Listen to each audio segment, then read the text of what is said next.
ना दोस्तों, मैं समझता हूं कि अभी आपके बीच में मैं आज का जो प्रचार है, आज की जो बातें हैं वो आपके बीच में रखूंगा। बहुत डिफरेंट है। मेरे 29 साल की मिनिस्ट्री में मैंने कभी आज का जो मैं बात करने वाला हूं उस विषय पे मैंने कभी बात नहीं किया। जी हाँ दोस्तों, मैंने कभी बात नहीं किया। ये फर्स्ट टाइम है, this is the first time मैं इसके ऊपर बात कर रहा हूँ, ठीक है ना। और ये रिकॉर्डेड वीडियो जब यूट्यूब पर अपलोड होगा तो मैं उनका भी वेलकम करता हूं। और अगर आप लोग फेसबुक पे, यूट्यूब पे मुझे पहली बार देख व सुन रहे हैं तो मैं चाहता हूं कि आप लोग मेरे फेसबुक को फॉलो करें। थम का जो निशानी होता है उसको क्लिक करें, लाइक जिसको कहते हैं वो करें, और साथ ही साथ यूट्यूब पे सब्सक्राइब करें और आइकन बेल दबाएं ताकि मैसेज जब अपलोड हो तो आपके पास में उसकी नोटिफिकेशन आ जाए। चलिए जी। अच्छा, कोई पूछ रहा है कि sir how is Nathaniel. Nathaniel बहुत अच्छा है, बिल्कुल फिट है। हाँ, थोड़ी गर्मी है यहाँ पे, लेकिन प्रभु का अनुग्रह है कि हम सुरक्षित हैं और अच्छी जगह पे हैं, ठीक है ना। परमेश्वर का धन्यवाद हो उसके लिए। चलिए दोस्तों, एक विषय है, मैं आपको सबसे पहले वो बता देता हूँ। और विषय है, पहले मैं हिंदी में कहूँगा फिर उसके बाद में उसको मैं इंग्लिश में कहूँगा, और बहुत यूनिक है, बहुत डिफरेंट है। आपको सुनकर थोड़ा देर के लिए शुरुआत में थोड़ा अलग लगेगा, लेकिन जब आप वचन में से आओगे तो आपको समझ आ जाएगी। परमेश्वर चाहता है, अभी मेरा प्रचार शुरू हो गया है, परमेश्वर चाहता है कि हम लड़ाकू बने। जी हाँ, आपने ठीक सुना, लड़ाकू, वॉरियर्स, फाइटर। हम परमेश्वर के राज्य में, किंगडम में हम फाइटर बने, लड़ाकू बने। अब बहुत ध्यान से सुनिएगा, आत्मिक बातें हैं और आत्मिक बातें आत्मिक लोग ही समझ पाएंगे। अधूरे ज्ञान के लोग और अंधे अगुवे इस बातों को नहीं समझ पाएंगे। तो जिसके चलते मेरी रिक्वेस्ट है कि जिनको बातें समझ में नहीं आती, मेरी बाइबल का जब मैं प्रचार करता हूं तो आप लोग मुझसे दूर रहें, मेरे प्रचार को ना सुने। आप फिर अन्यथा कुछ ना कुछ गड़बड़ करते रहते हो, मुझे पता है, प्रभु देख रहा है वो बात को। बट अगर जो आत्मिक है, बातों को समझ रहा है, वही बातों को समझेगा जो अभी मैं बोलने जा रहा हूं, जो कि मैं कुछ बोल चुका हूं। लिखा है आपके लिए, मैं जो बातों को लेकर आया हूं, लड़ाकू बने। हम परमेश्वर के राज्य के लिए लड़ाकू बने, फाइटर बने, वॉरियर बने। नाउ न्यायों की किताब, उसका 3 अध्याय वचन 1 से लेके मुझे लगता है कि मैं 10-11 तक आपके बीच में उसको रखूंगा।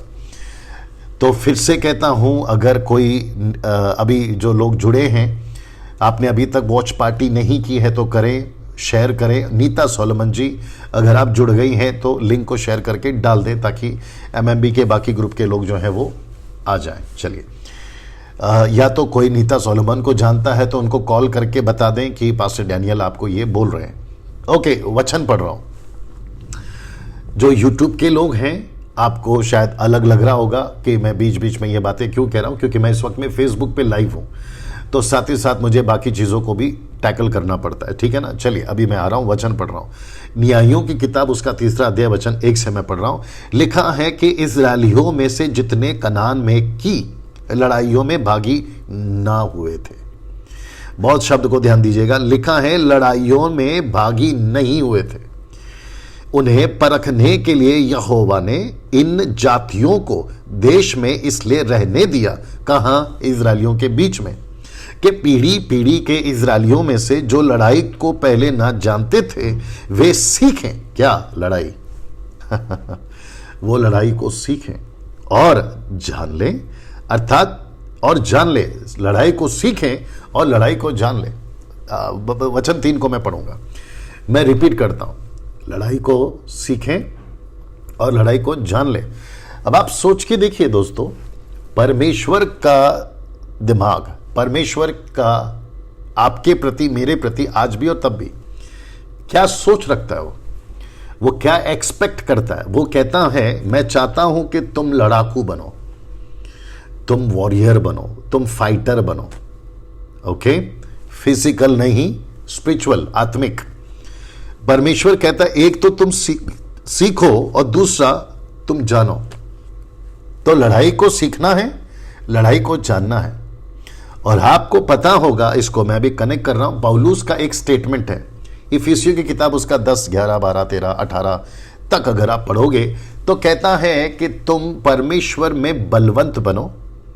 साथ ही साथ वो कहता है कि तुम उसके अस्त्र शस्त्र को धारण करो, और साथ ही साथ वो कहता है कि तुमको अंधकार की ताकतें उससे लड़ना है। एक्सक्यूज मी, तुमको लड़ना है। एक सेकंड दीजिए बेटा, इसको और गर्म कर देना बाद में।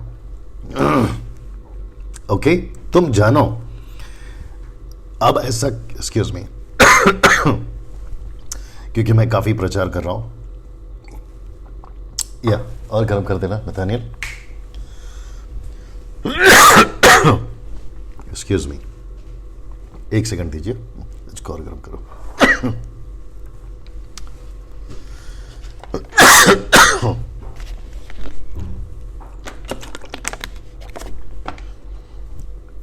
थोड़ा ज्यादा गर्म करना बेटा। ओके, या कोई दिक्कत नहीं। वापस कहता हूं, परमेश्वर चाहता है कि हम लड़ाई को जाने, सीखें, लड़ें, तब भी और अब भी। पौलुस को कहता है कि इनको बताओ, कलीसिया को बताओ।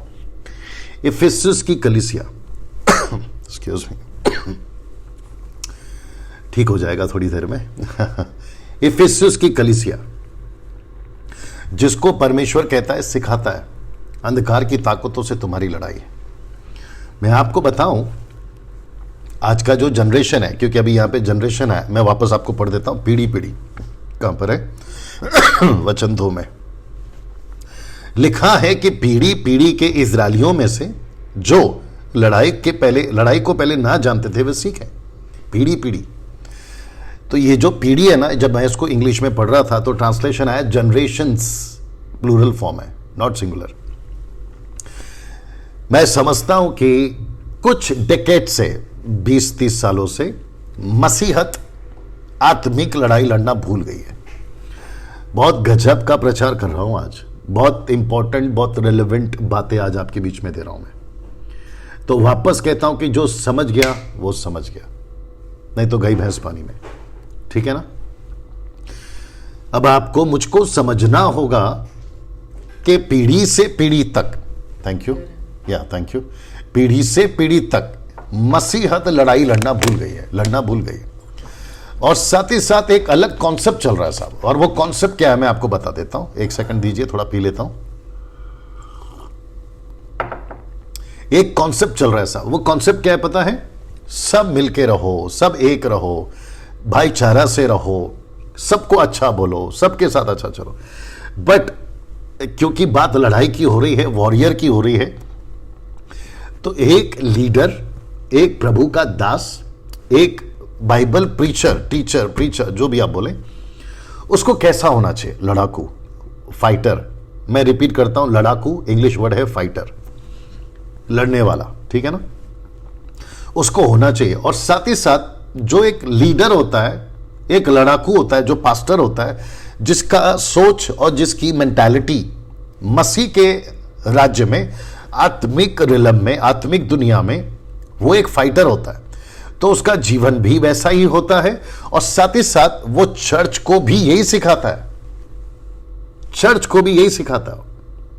और इस प्लैनेट के ऊपर यीशु मसीह ने हमको अपनी कलीसिया के साथ साथ राजदूत बनाकर रखा हुआ, इसी प्लैनेट के ऊपर।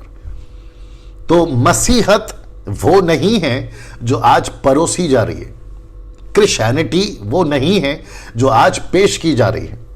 ब्लेसिंग की बातें, चमत्कार की बातें, आशीष की बातें, एकता की बातें, ठीक है, एकता होना चाहिए, मैं मानता हूं, मैं उसके ऊपर प्रचार भी करता हूं। आपस में प्रेम होना चाहिए, मैं उसके ऊपर भी प्रचार करता हूं।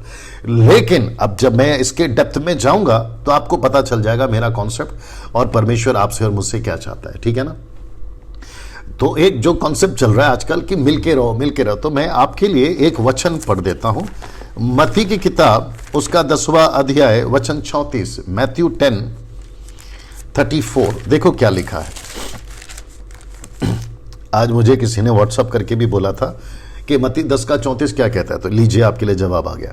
लिखा है, यीशु कहते हैं, याद रखो यीशु जी कहते ये ना समझो कि मैं पृथ्वी पर मिलाप करने आया हूं। Can you believe this? Yeshu ji कह रहे हैं मैं पृथ्वी पर मिलाप करने नहीं आया हूं। वाह मिलाप का मतलब समझते हैं, सबके साथ मिलाप करने नहीं आया हूं। देखिए यीशु की एक प्रार्थना है यूहन्ना के 17 अध्याय में। यीशु जी कहते हैं कि हे पिता, जैसे तू और मैं एक हैं वैसे ये एक हो। किस कॉन्सेप्ट में? ऑफ कोर्स परमेश्वर का राज्य बढ़े उसमें एक हो, परमेश्वर का वचन सुनाए उसकी दौड़ में एक हो, लोगों को डिसाइपलिंग करें उस दौड़ में एक हो। पौलुस भी कहता है 1 कुरिन्थियों 1 अध्याय वचन 10 में कहता है कि तुम एक मत, एक मन, एक डिनोमिनेशन, एक एक एक। उसका मतलब क्या है? उसका मतलब यह है, वो कहना चाह रहा है कि हमको परमेश्वर के राज्य को बढ़ाने वाले जो लोग हैं वो एक होना चाहिए। लेकिन यह नहीं कहा कि संसार से मेल कर लो, संसार की गलत बातों से मेल कर लो। अभी मैं आ रहा हूं उसके ऊपर, तो इसको समझना होगा। तो यीशु कहता है मैं ये ना समझो कि मैं पृथ्वी पर मेल करने आया हूं, मैं मिलाप करने नहीं परंतु तलवार चलाने आया हूं। माय गुडनेस, अभी इसको कोई अविश्वासी पढ़ेगा ना तो उसका माथा चकरा जाएगा, वो कहेगा यीशु तलवार चलाता है। अब उसको कौन समझाए कि ये वो कॉन्सेप्ट नहीं है। आपने कभी यीशु के हाथ में तलवार देखा? नहीं, ये आत्मिक बातें हैं, these are the spiritual things. तो ये आत्मिक लोग ही समझ सकते हैं। तो वापस कहता हूं कि पर तलवार चलाने आया हूं, मैं तो आया हूं, 35 वचन, मैं तो आया हूं मनुष्य को उसके पिता से, बेटी को उसकी मां से, बहू को उसकी सास से अलग कर दूं। एक सेकंड, मैं उसको अलग कर दूं। 36 कहता है मनुष्य के बैरी उसके घर ही के लोग होंगे। कॉन्टेक्स्ट ये आया, जब कोई पिता बच्चे को कहता है यीशु के पीछे चल, बच्चा नहीं मानता, तो वहां पे मिलाप नहीं हो सकता। सास बहू या बहू सास को कहती है प्रभु के पीछे चल, मिलाप नहीं हो सकता। तो यीशु कहता है कि मैं पृथ्वी पे मिलाप करने नहीं आया हूं। आज जितने भी चर्चेस में पास्टर्स, टीचर्स, जितने भी लोग जो प्रीच करते ना एक रहो एक रहो, तो आप उसको पहले क्लैरिफाई करो कि किसमें एक रहो। मैं वापस कहता हूं, बहुत सारा कॉन्सेप्ट चल रहा है कि एक रहो एक रहो एक रहो, सबको गले लगाओ सबको गले लगाओ। नहीं, इट इज नॉट पॉसिबल। आप सबको गले नहीं लगा सकते। आपको एक लाइन खींचनी होगी कि मसीहत की बात क्या है, संसार की बात क्या है। आपको बीच में खड़े होकर आपको फाइटर बनना होगा, लड़ाकू बनना होगा। कैसा लग रहा है नीचे कमेंट्स करके बताते रहें। आपका जो भी थंब, आप ऐसा हार्ट वाला जो भी कर रहे हैं करते रहें, ताकि मुझे भी पता चले कि yes you people are listening. Okay, तो आप बीच में खड़े होते हैं मसीह और संसार के, और आप फाइटर बनते हैं। तो अब मैं आपको बताता हूं, जो कि मैं वापस आपको वहां पे ले चलता हूं। वचन 2 तक मैंने पढ़ा, अब मैं वचन 3 पढ़ रहा हूं। वचन 2 के साथ पढ़ते पढ़ते 3 में आ जाऊंगा। लिखा है कि पीढ़ी पीढ़ी के इस्राएलियों में से जो लड़ाई को पहले ना जानते थे वे सीखें। लड़ाई किससे लड़ना है वो भी बताऊंगा, और जान ले। वचन 3 अर्थात 5 सरदारों समेत फिलिस्तियों और सब कनानियों और सदूनियों और बलहोर्मेन नामक पहाड़ से लेकर अमाद की तराई तक लबानोन पर्वत में रहने वाले हिब्बियों को, ये टोटल 5 रूलर्स थे, राजा थे।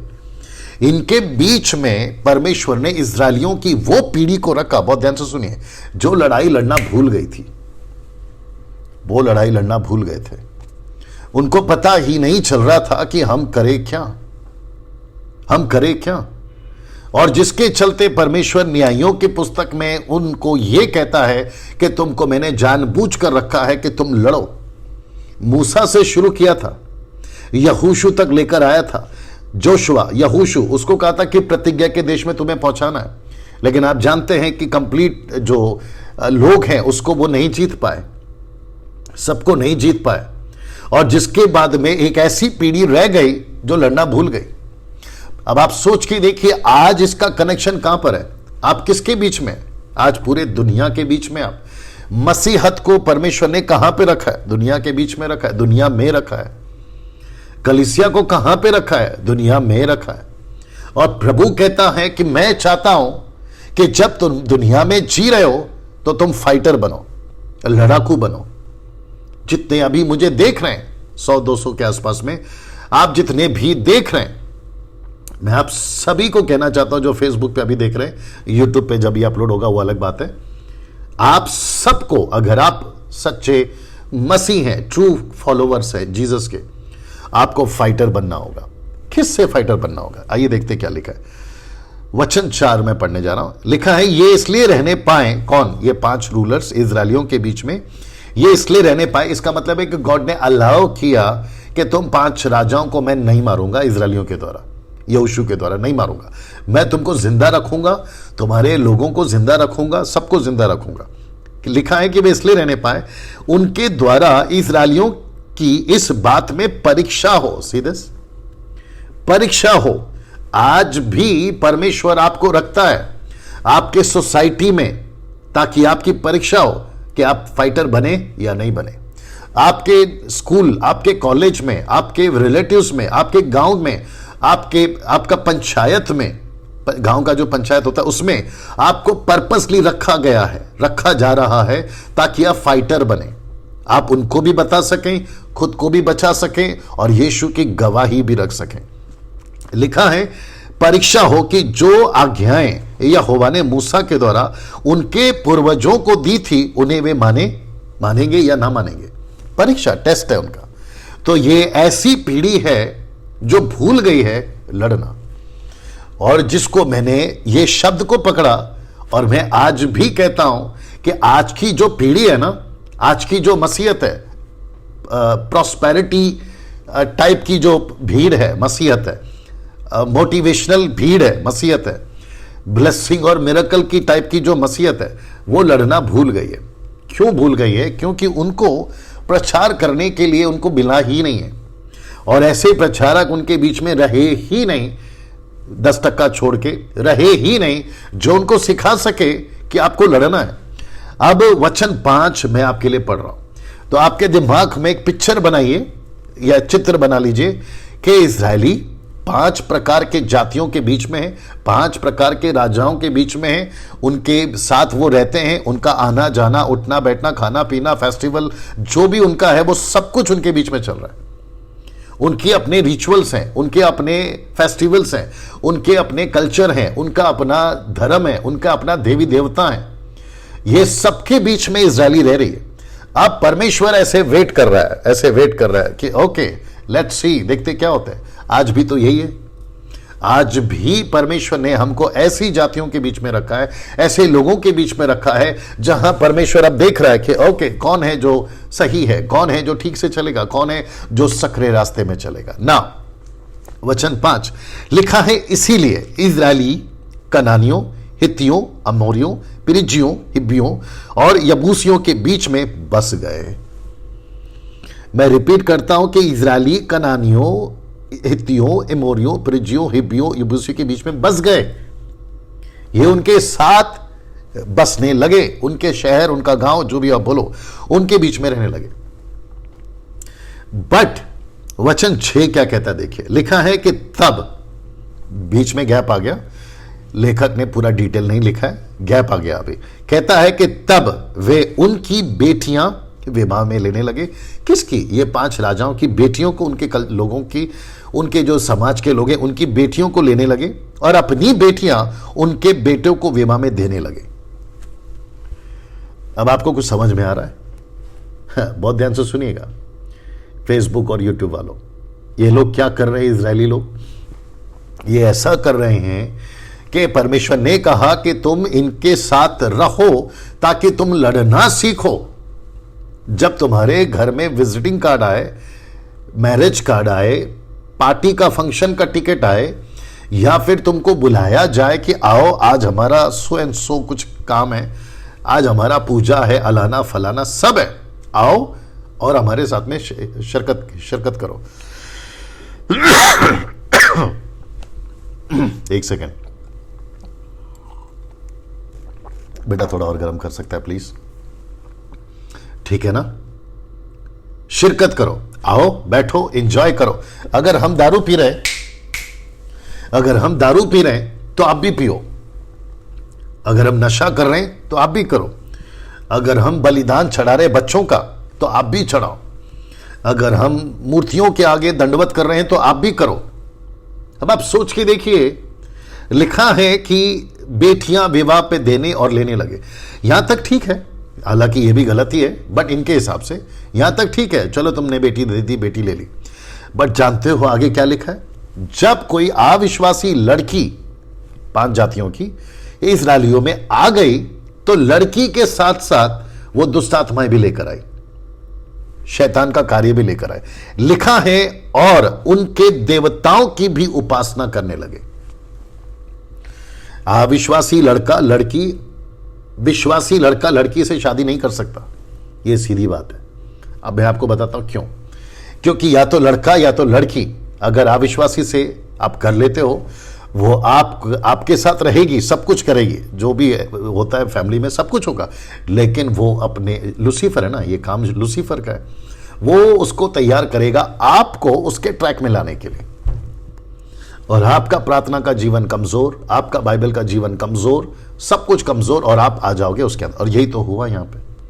अब मुझे बताइए कि वचन 6 तक, 1 से लेकर 6 तक में मुझे बताइए, क्या इजरायलियों को जिस मकसद के लिए 5 लोगों को रखा था, 5 रूलर्स को रखा था लड़ने के लिए, उनसे क्या ये लड़ रहे हैं? नहीं लड़ रहे। तो इसको कहते हैं कि ये फेल हो गए, और परमेश्वर ने जानबूझकर इनको रखा था कि ये लड़ना सीखे। अब मैं आता हूं आज की तारीख में, मुझे प्लीज बताइए आजकल क्या चल रहा है।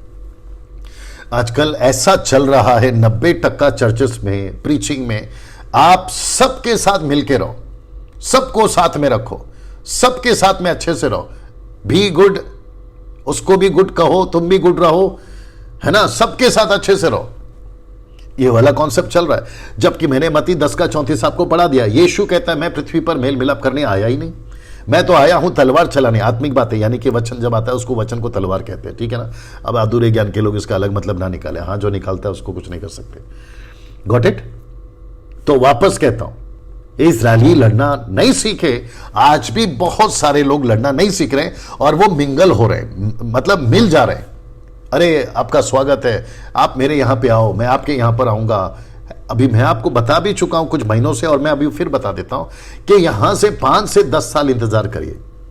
10 साल भी मैंने बहुत ज्यादा बोल दिया। आप सोच नहीं सकते कि मसीहत कितनी बिगड़ जाएगी, टोटल बिगड़ जाएगी। मैं बीच में किसी को सुन रहा था, वो कह रहा था, ब्रदर कह रहे थे कि जब तक पास्टर दारू नहीं पी लेता वो पुलपिट नहीं चढ़ता है।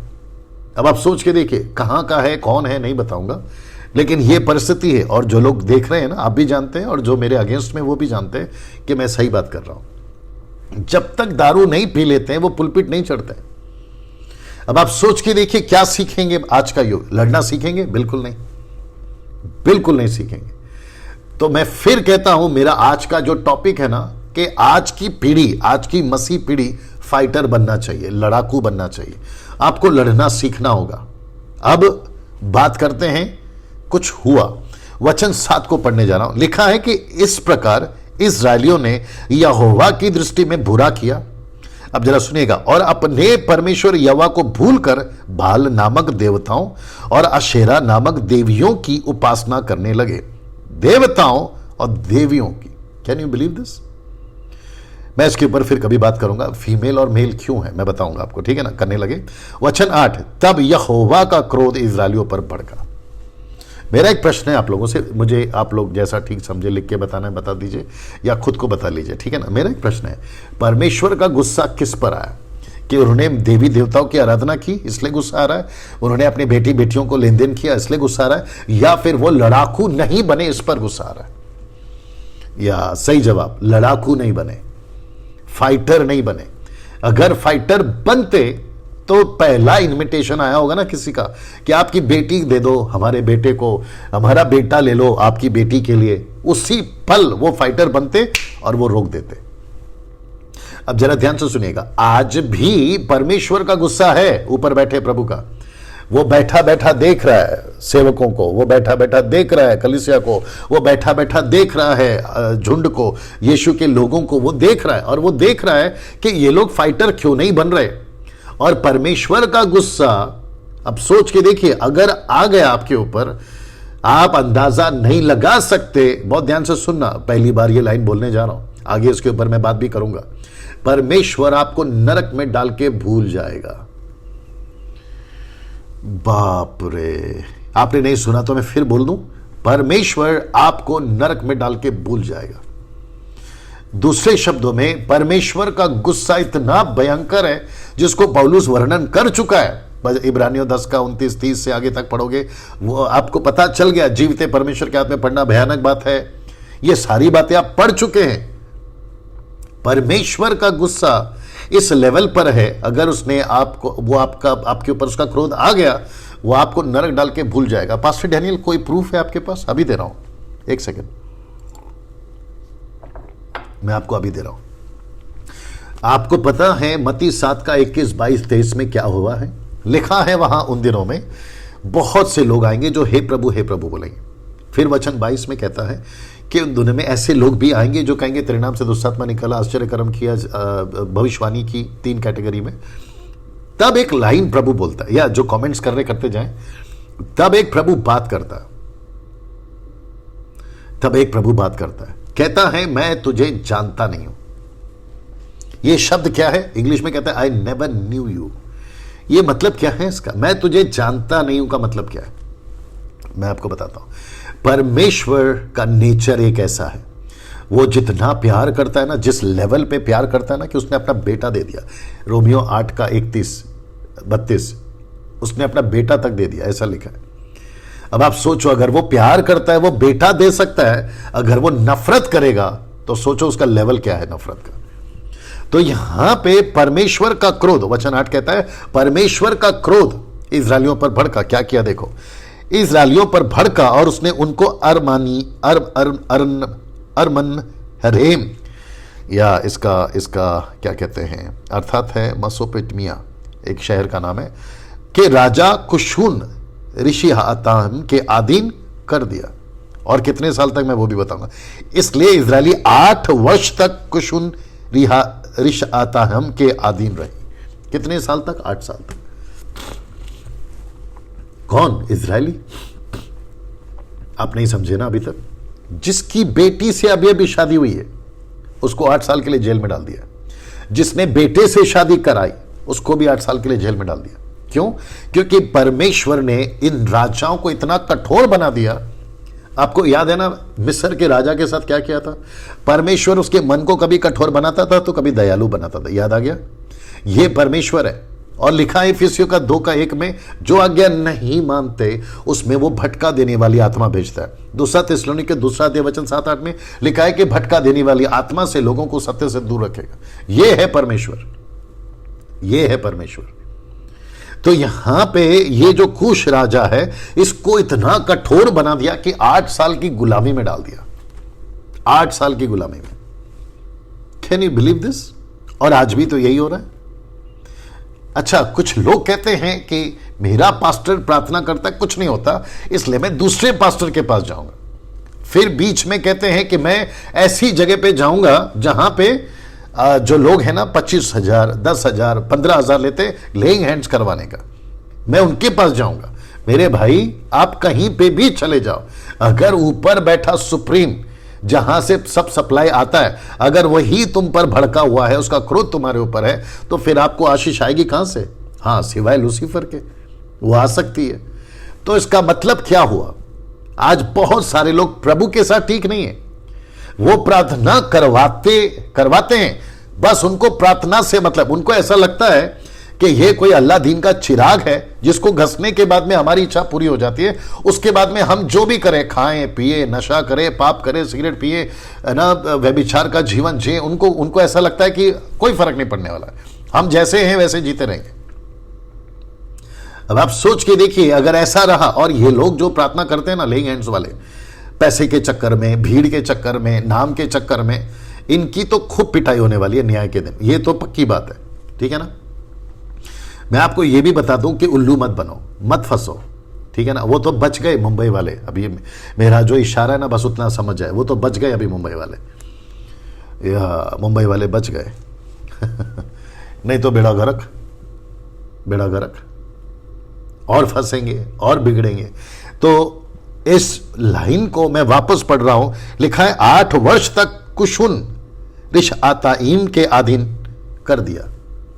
वचन 9 में कुछ हुआ, आइए देखते क्या लिखा है। तब इस्राएलियों ने यहोवा की दुहाई दी उनकी दुहाई दी और अपने इस्राएलियों के छुटकारे के लिए कालेब के छोटे भाई ओतनियल माफ करें नामक कंजी के पुत्र को ठहराया और उसने उनको छुड़ाया। मतलब क्या है, अभी देखो वचन 10, उसमें यहोवा का आत्मा समाया, किसमें? ओतनियल में यहोवा का आत्मा समाया और इस्राएलियों का न्यायी बन गया और लड़ने को निकला, और यहोवा ने अराम के राजा कुशुन को उसके हाथ में कर दिया। तो अब देखो, एक व्यक्ति उठा लड़ने को और वो लड़ा, और जैसे ही लड़ा परमेश्वर का दिल पिघल गया। वो जैसी फाइटर बना परमेश्वर खुश हो गया, वो जैसी लड़ाकू बना परमेश्वर खुश हो गया। लेकिन यहां पे परमेश्वर चाहता क्या था? अब ये बहुत इंपॉर्टेंट लाइन है। परमेश्वर यहां ये नहीं चाहता था कि सिर्फ ओतनियल लड़ाकू बने, परमेश्वर चाहता था कि पूरी इजरायली लड़ाकू बने। वाह, कैसा लगा कमेंट्स करके बताइए। Wonderful Jesus, wonderful Jesus. कैसा लग रहा है? जो फेसबुक और यूट्यूब वाले, कैसा लग रहा है? मैं रिपीट करता हूं, जी हां मैं रिपीट करता हूं। परमेश्वर सिर्फ लीडर को लड़ाकू नहीं बनाना चाहता। जितने पास्टर्स हैं सुनिएगा, जितने ऑनलाइन प्रीचर्स हैं सुनिएगा, खुद फाइटर मत बनो। डैनियल राज फाइटर नहीं, खुद फाइटर तो बन रहा है लेकिन अकेला फाइटर नहीं बनना चाहता। मेरा शब्द को ध्यान से सुनना या नीचे टाइप करते जाओ। मैं वापस कहता हूं कि डैनियल राज अकेला फाइटर नहीं बन रहा है, बल्कि मैं क्या कर रहा हूं, आपने देखा ना मुझे, शहर शहर, गांव गांव, बस्ती बस्ती, गली गली, छोटे गांव, बड़ा शहर, सब जगह घूमकर मैं लोगों को तैयार कर रहा हूं, उनको फाइटर बना रहा हूं। मैं चाहता हूं कि मैं उसको फिर रिपीट करूं ताकि आपके दिमाग में, जहन में बैठ जाए। जी, जो लोग कमेंट्स कर रहे हैं बहुत बहुत धन्यवाद। परमेश्वर चाहता था कि पूरी इजरायली लड़ाकू बने, लेकिन यहां पे सिर्फ ओतनियल जैसे ही लड़ाकू बना, देखो ना लड़ा वो, जैसे ही लड़ाकू बना परमेश्वर ने छुटकारा दे दिया। तो सोच के देखो, आज के युग में, आज की तारीख में अगर हम सब लड़ाकू बन जाएं, फाइटर बन जाएं, तो क्या परमेश्वर को कितना खुश कर पाएंगे? आप इसका आकलन कर लीजिएगा और बात को समझिएगा, ठीक है ना। ना अब 1-2 पॉइंट बताकर मैं समाप्ति पे भी आ जाऊंगा। मेरा क्वेश्चन है, यहां लड़ना किससे था? हड्डी मांस से नहीं। यहां लड़ना किससे था? उन जातियों से नहीं। यहां लड़ना किससे था? या कत्ल किसको करना था? या मारना किसको था? वहां के लोगों को? बिल्कुल नहीं। यहां पे लड़ाई थी पाप से, यहां पे लड़ाई थी गंदगी से, यहां पे लड़ना था उनकी बातों से, उनके जो व्यवहार है उससे। तो जिसके चलते परमेश्वर ने कहा था इजरायलियों से कि मैं तुमको उनके बीच में रखता हूं, उनके बीच में रखो, लेकिन लड़ाकू बन के रहो। आज परमेश्वर ने आपको रखा है।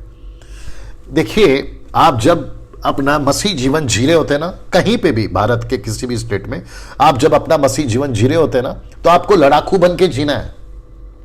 और आपकी लड़ाई है ना, एवरी सेकंड है, बहुत ध्यान से सुनना, एवरी सेकंड आपकी लड़ाई है। Every second you have a battle. हर पल आंखों से क्या देखते हैं उसकी लड़ाई, दिमाग से क्या सोचते हैं उसकी लड़ाई लड़ो, आपके दिल में क्या चलता है उसकी लड़ाई लड़ो, आपके आसपास का एटमॉस्फेयर क्या है उससे लड़ो, आप जब अपने मोबाइल को ओपन करते हैं उसमें आप क्या क्या देखते हैं उससे लड़ो। परमेश्वर चाहता है कि तुम लड़ो। मैं पंजाब में बोल रहा था, आई थिंक होशियारपुर में मैं बोल रहा था, होशियारपुर, फिरोजपुर, माफ करें, फिरोजपुर में मैं बोल रहा था। मैंने कहा कि परमेश्वर ने जब यीशु को क्रूस पे मार दिया, यीशु जी उठा, तो सब कुछ क्यों नहीं खत्म कर दिया? और साथ ही साथ परमेश्वर आदम को अदन की वाटिका में वॉर्न क्यों कर रहा है कि इससे बचो, इससे बचो, इससे बचो? ये डर क्यों? परमेश्वर को डर नहीं लग रहा है, बल्कि परमेश्वर आदम को तैयार कर रहा है। आज भी बहुत लोग सवाल करते हैं, मुझे पूछते हैं, कहते हैं कि पास्टर डैनियल, अगर परमेश्वर चाहता तो सब खत्म कर देता। अगर परमेश्वर चाहता तो सबको, है ना, पाप को, पॉर्न वीडियोस को, दारू को, नशा को, रात को जो डिस्को क्लब सब चलता है, सबको बंद करवा देता। ये क्यों नहीं करता है? अगर परमेश्वर ही पूरा रूल कर रहा है तो फिर प्रश्न उठता है, आप सीखेंगे कब? परमेश्वर को सब पता है, लेकिन आपको कब पता चलेगा कि व्हाट इज बैटल, लड़ाई क्या है, what is righteousness, what is holiness, ये आपको कब पता चलेगा? तो आपको पता लगा, आप तो सुपरमैन नहीं है ना सर। हम इंसान जो है ना, सुपरमैन तो नहीं है ना, हम अंतर्यामी नहीं है ना, हम खुद को, भविष्य को पहले से देख लेंगे। आपका भविष्य आप देख सकते हैं? अभी नहीं देख सकते। आप क्या बनोगे, क्या क्या हरकतें करोगे, आपको अभी पता है? बिल्कुल नहीं पता। तो आपको अकल देने के लिए परमेश्वर ने आपको रखा है यहां पे, बट वो एक्सपेक्ट करता है कि देख भाई, ये गलत है, ये सही है, ये सही है, ये गलत है, वो बताते रहता है। ये पवित्र शास्त्र दिया ही इसलिए गया है ताकि आप इसको पढ़ें, इसमें कुछ बातें हैं उसको समझें और चीजों से दूर रहें। तो लड़ना है आपको, आपको हर चीज से लड़ना है। आज जो चीज परमेश्वर को गुस्सा दिलाती है, क्रोध दिलाती है, आपको उसके साथ शादी नहीं करना है, आपको उसके साथ में रिश्ता नहीं जोड़ना है। अभी आपने पढ़ा कि उनकी बेटियों को देते थे, उनकी बेटियों को लेते थे, देते थे, लेते थे, देते थे, लेते थे, सीधे। अब बताइए आप। तो जिसके चलते मैं आपको फिर से बता दूं, बी अ फाइटर, लड़ना सीखो।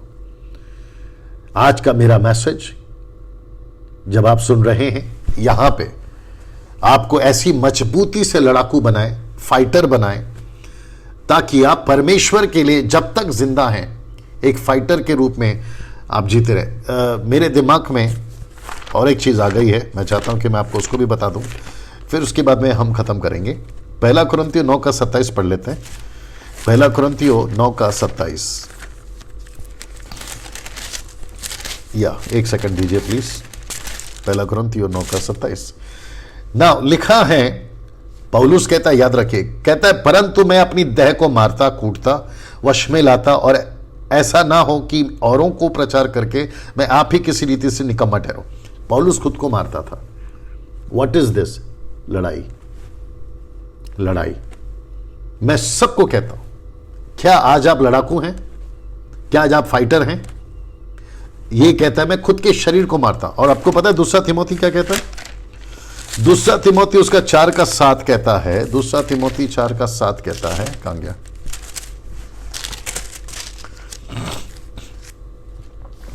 जी 7 कहता है, मैं अच्छी कुश्ती लड़ चुका हूं। पौलुस कहता है, मैं अच्छी कुश्ती लड़ चुका हूं, मैंने अपनी दौड़ पूरी कर ली, मैंने विश्वास की रखवाली की। वाह इसका मतलब क्या पता है? सैल्वेशन पाना काफी नहीं है। ये जो मूर्ख टाइप के लोग हैं ना, जो कहते हैं वन सेव्ड ऑलवेज सेव्ड, अब आपको पता चला मैं इसके ऊपर क्यों नहीं विश्वास करता हूं। या मुझे कुछ लोगों ने कॉल किया था, बोला एक बंदा है वन सेव्ड ऑलवेज सेव्ड का कॉन्सेप्ट लेके चल रहा है। मैंने बोला अच्छा वन सेव्ड ऑलवेज सेव्ड कैसे हो सकता है?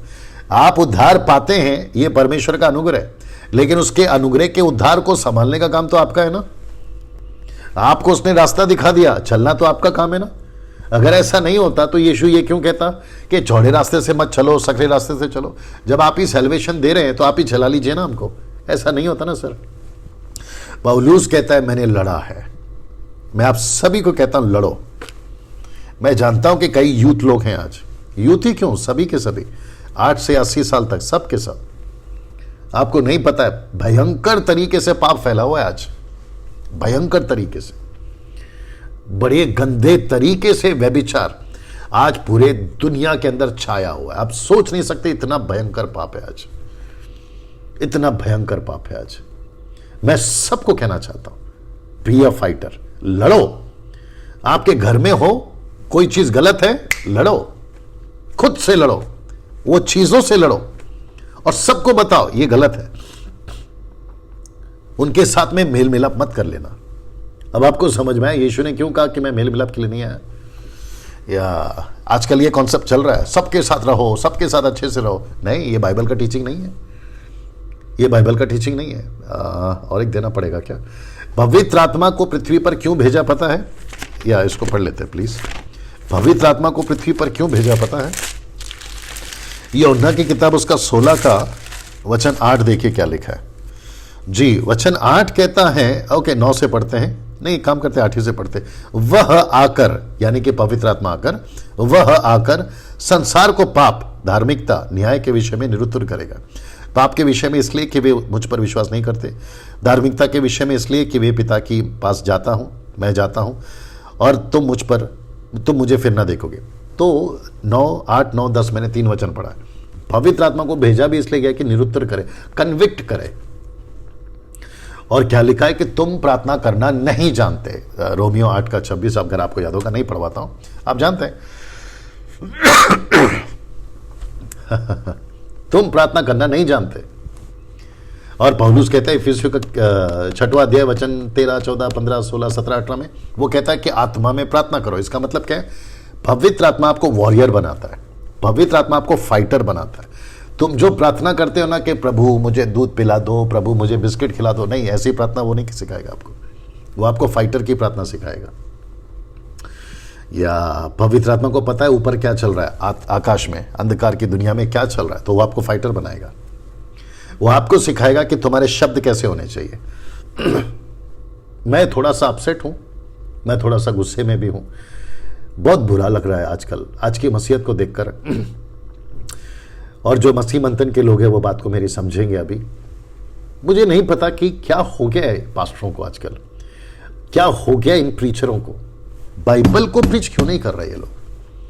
संस्था को प्रीच कर रहे हैं, अपने एक्सपीरियंस को प्रीच कर रहे हैं, किसी के अनुभव को प्रीच कर रहे हैं। उनका कोई फेवरेट प्रीचर होता है, अफ्रीका का, अमेरिका का, भारत का, उसको प्रीच कर रहे हैं। बाइबल को प्रीच करो यार, और जैसा लिखा है वैसा प्रीच करो।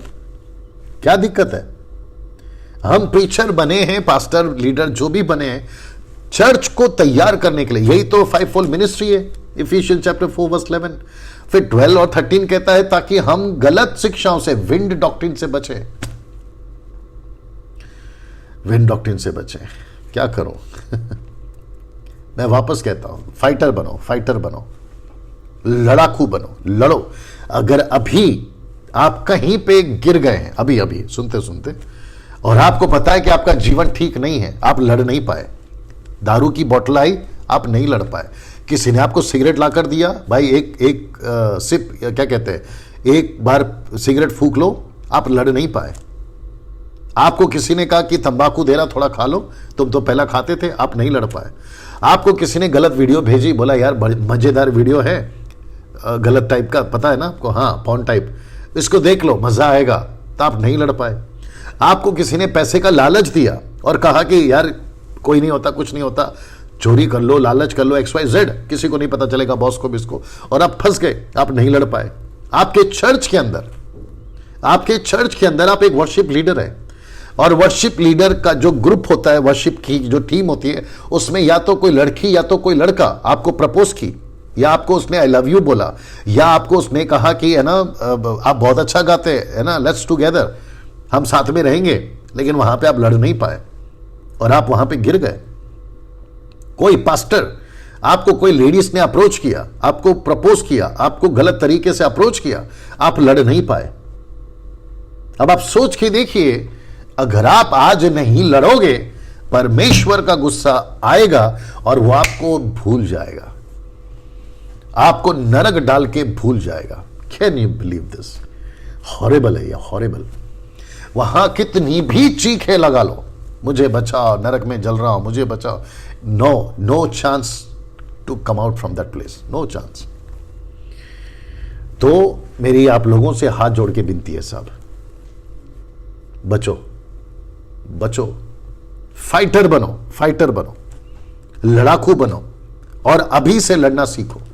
और प्रभु की ताकत आपके अंदर है, लिखा है ना, परमेश्वर का आत्मा उसके ऊपर उतरा और उसको फाइटर बनाया। आज आपको पवित्र आत्मा चाहिए ना, तो क्यों चाहिए? नीचे गिराने के लिए या नीचे गिरने के लिए? नॉनसेंस, मूर्खता है ये।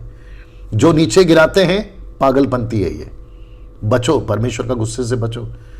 परमेश्वर नीचे गिराने के लिए किसी को हाथ रख के नहीं बोलता है, बाइबल में से कहीं पे भी नहीं है। ओपन चैलेंज है, निकाल के बता दो, नहीं निकाल पाओगे। इसलिए तो कहते हैं ना, जिसको 18 पता 17 मत सिखाया करो।